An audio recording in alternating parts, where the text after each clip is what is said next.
Hi, my name is Karen Herold, and I am so excited to be talking to you today about transition. The name of my practice is Wise Transition because I feel like transition can be a wonderful opportunity to change your life, to find purpose, to move into what's next for you, and to answer the call of self. I started working in transition because I personally experienced a very challenging time in my life, and there was no one to walk alongside with me as I was going through that.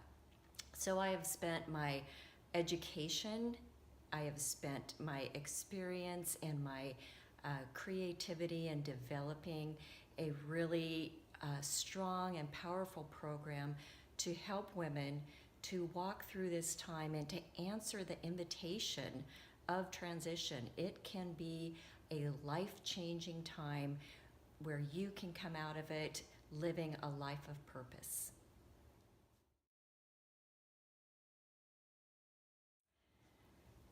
An unwise transition can happen when you feel uncomfortable, which is part of transition, and you make change after change after change, because change is the external part of transition. What we are really being called to in a wise transition is to dive into the interior, to find out what your heart is wanting. And this involves silence.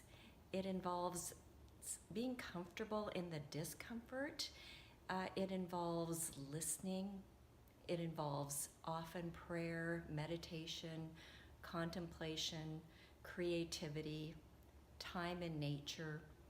All of these are a part of a wise transition.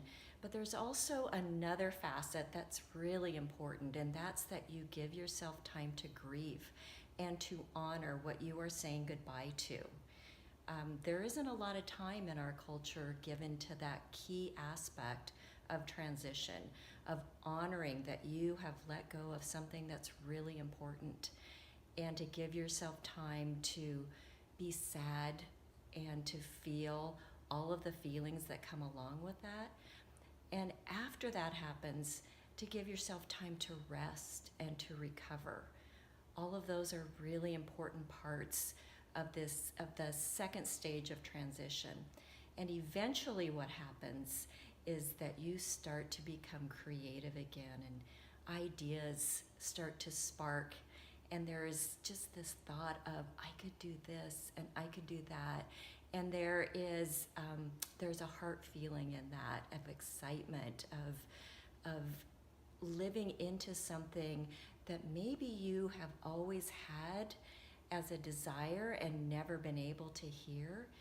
And finally, you're able to step into that.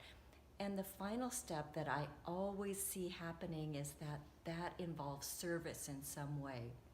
It involves giving back into your family, into your friends, into our society. In some way, there is service, and that is purpose.